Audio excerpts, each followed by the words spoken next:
Oh no, say it's not so. How can this be? I've never ever seen a Walmart out of business. Anybody? What is this, doomsday? Is a zombie apocalypse upon us? Wow. I've never seen a Walmart location that's gone down, it's gone out, it's gone under. It's the end of times. I guess they're not, this Walmart's not RV friendly because it's just no more. What's happening? The sky is falling. Let's get out of here. A sudden change in the weather here. We've moved on down to Snyder, Texas. I wanted to mention a while back and forgot. I finally fixed the furnace in the RV, and I'm so glad I did. We've run into some cold evenings. What happened was a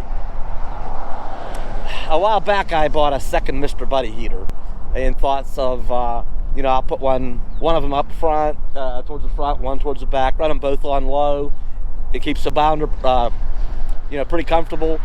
Well, that new one I bought in October went bad within the 90-day return policy of Lowe's or Home Depot. So I did return it. So I've had the one Mr. Buddy heater, and I put it central, and I just run it on low, and it still, in the regions we've been, keeps it pretty comfortable. Well, now I messed up, and on real cold nights, I would now I can set the furnace on low, and if it gets too cold, even with just the one Mr. Buddy heater, the furnace would kick on a little bit and help out. But then what I did was I have 3 of the 20-pound propane tanks that I use for the Mr. Buddy heater. When one goes empty, I just put it down. I put it away down in the storage compartment. I get another one out, and then in my travels somewhere, I'll just have that first one refilled somewhere. So I'm always, cycling those in and out and refilling them when it's convenient. I have the third one, but I use it a lot for, I have a propane campfire, and I have my little propane grill too. So anyway, I've let them all run completely empty. I forgot. I thought I had one more full one. I forgot, and here they're all empty. They've been empty for a week. But now the RV furnace has been fixed, which again cost me nothing. Maybe a couple of pennies in WD-40. It was easy. It was free. The WD-40, and it's fixed, so it was no big deal. I'll just run the furnace for a few days, so it's been mighty convenient. Anyway, I need to get propane in here. We're gonna get down the road. Well, we got our propane. It opened up those gates and had to back the RV in, and I got the main tank filled up, and 2 of the 20-pounders. One of them is expired actually, so I'll turn that in. I'll exchange that one at Walmart or somewhere. And this is a reminder of what's coming up when I get back to Pennsylvania. I have almost that same model, only that's a couple years older. It's not brand new. I think it's a 2013 model. But I will have, I kind of miss mowing grass, and I'll be doing my share of that. I'm probably gonna get up in Pennsylvania probably mid-May, I think, and the grass will be in full all-out growth mode by then.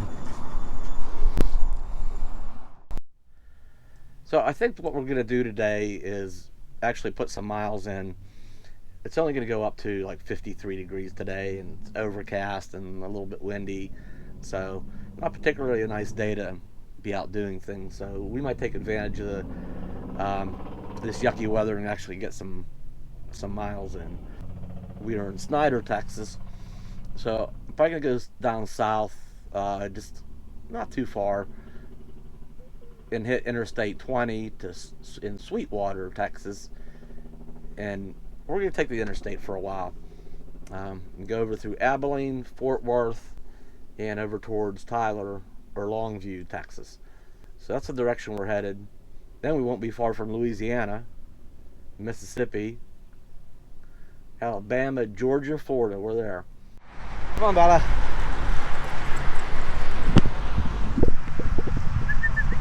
Bella, Bella. Come on, come on, come on. Bella, Bella. Well, we're taking our first break already. I didn't run any dash cam coming from wherever we were. But right now we're on the east side of Abilene, Texas. I think we're gonna aim for Dallas. See if we can get on the east side of Dallas today. There's not a lot to see in the dash cam today. I might run it a little bit, but you can see the weather's pretty overcast, and there's just gonna be a whole lot of Texas highway. Yeah, we're down on Interstate 20 between Abilene and Dallas. I think Dallas is about almost 200 miles from here. I'm really running the bounder hard today. I mean, pedal down, we're going. The reason for that is I'm exercising Betty the bounder. She needs exercise. Thing is, I mentioned a couple of videos ago, it seemed like she's starting to spit and sputter a little bit, like she needed an ignition tune-up or the fuel system, maybe some dirty injectors. I know some of you, I always hear, oh, you can hear that carburetor. It's not a carburetor, it's fuel injected, but it's a throttle body injection. It's when fuel injection kind of first was coming along. They still used something similar to a carburetor body. It is, if you know what a carburetor looks like, it's like a giant two barrel. It has two big fuel injectors in there. So that's why it sounds like a carburetor, but it's not. It has two fuel injectors, two big fuel injectors. So, and of course the multi-port injection or whatever, each cylinder has its own injector. Like a V8 would have 8 injectors, a V10 would have 10 injectors, a 4-cylinder has 4 injectors, okay? This just has 2 big giant injectors to feed all 8 cylinders. Anyway, that's why it sounds like a carburetor. It's the throttle body injection system. Anyway, I thought maybe the fuel system, maybe the injectors were getting some deposits on, or dirty or something in the fuel system. So I put 4 bottles of carburetor / fuel injector cleaner in the tank. 4 bottles.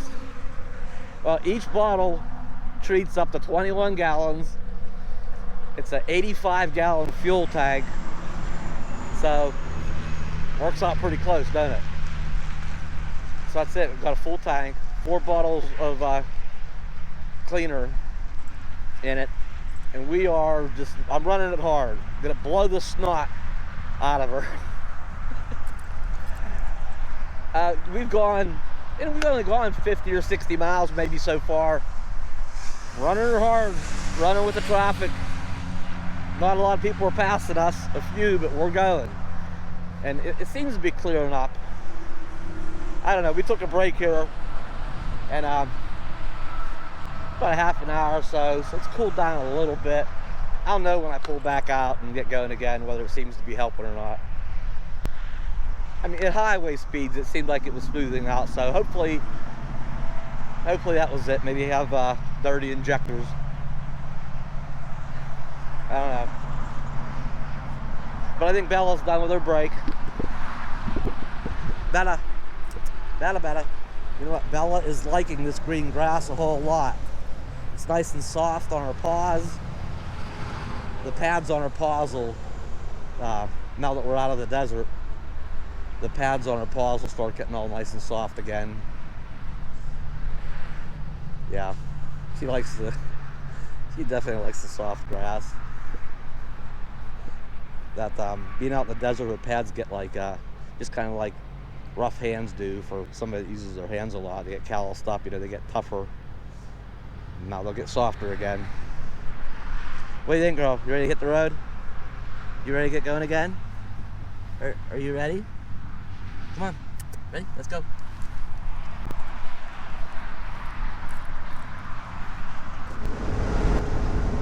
Well, here at the Love's Travel Stop, gas is $1.75 a gallon. Nice.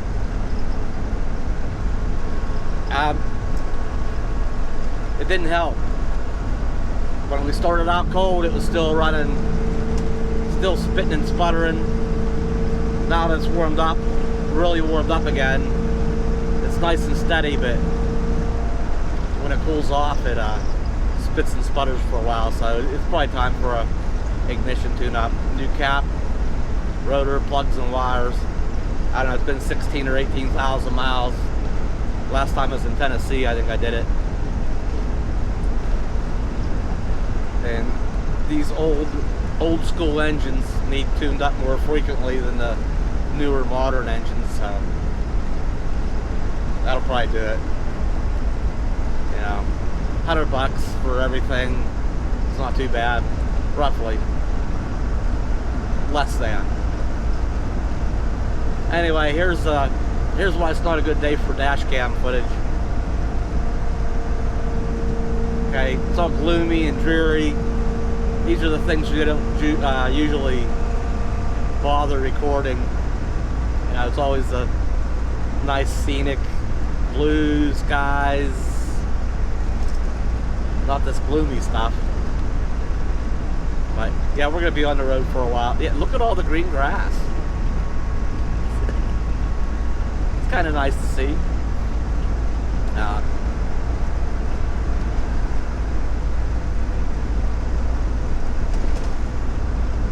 Guess what I did with the old dash cam?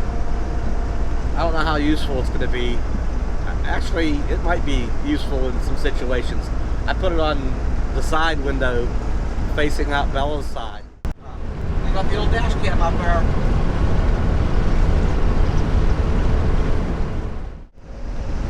There are times when out the passenger side, you know, maybe there's a mountain range, or I don't know.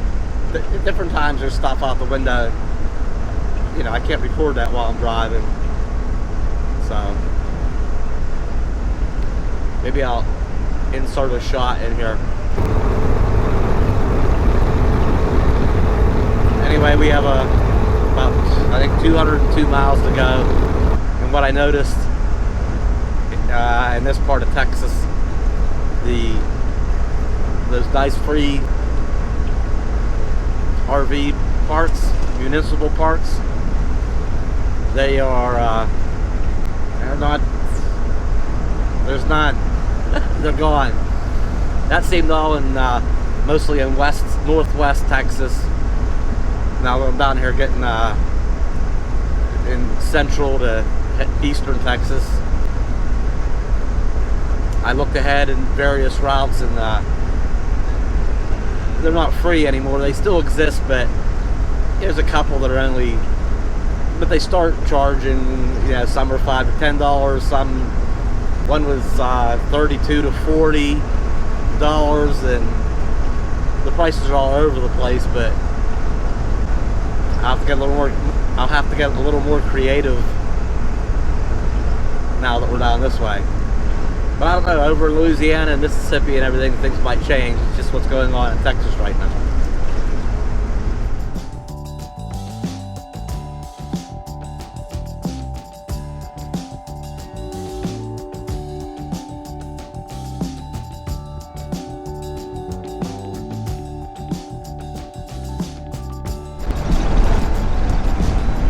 Google Maps just informed me that there is a crash ahead.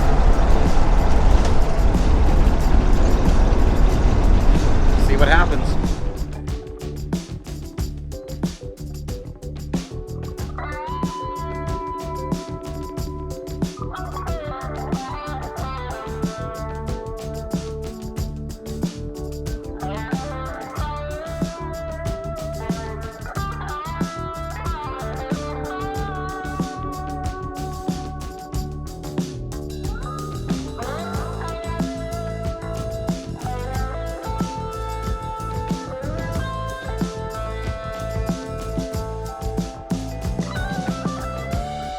Google Maps also says I can save 6 minutes by going this way.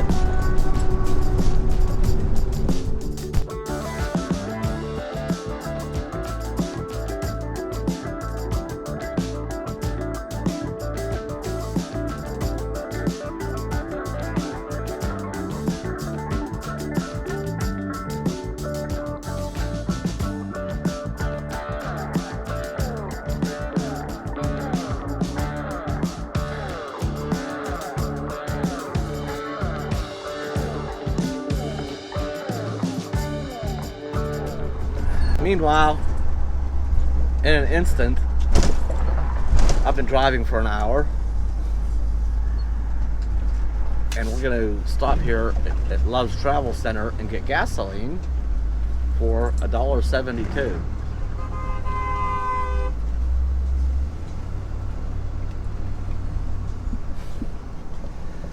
Somebody wasn't watching.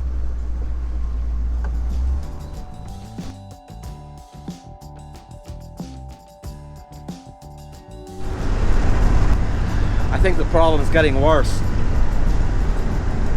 I was hoping to get lucky and maybe it was dirty fuel injectors, but I think I need to spend, I'm going to have to stop up somewhere here in the nearby town, stop at an auto parts store and get my tune-up stuff, and that doesn't take long. I have all the tools I need. I'll just take and spend an hour and take care of that. Hopefully that corrects it, but we're okay at the minute because we're kind of coasting.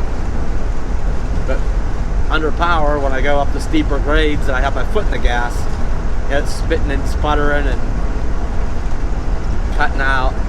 So just in case something suddenly happens and it were to decide to quit running,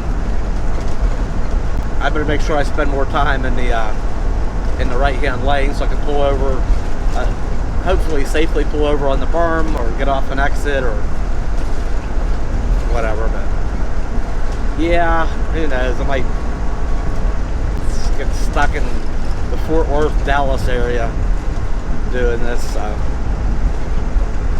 I was hoping it wasn't going to get any worse. I could have tolerated it, and I'd like to have gotten to Florida and spent some time doing some things on it when I get to my sister and brother-in-law's place, but I don't think it's going to wait. It'll get terrible gas mileage, running like this, so I'm probably going to have to do something about it.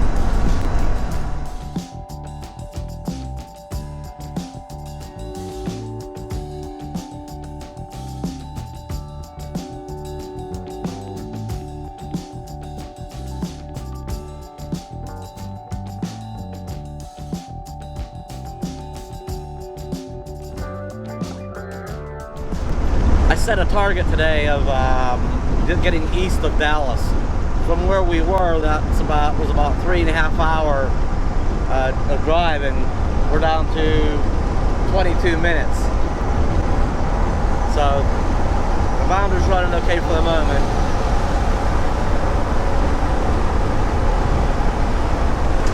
I think we're gonna get there. Meanwhile, about another hour later, the bounder seems to be running fine. I don't know what's going on with it, but I'm gonna have to get it figured out soon. These things always get worse, never better. It's okay for the moment.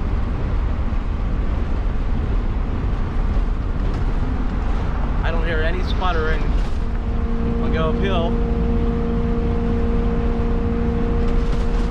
I go up the hill and lay into the gas, it's just smooth. So I don't know.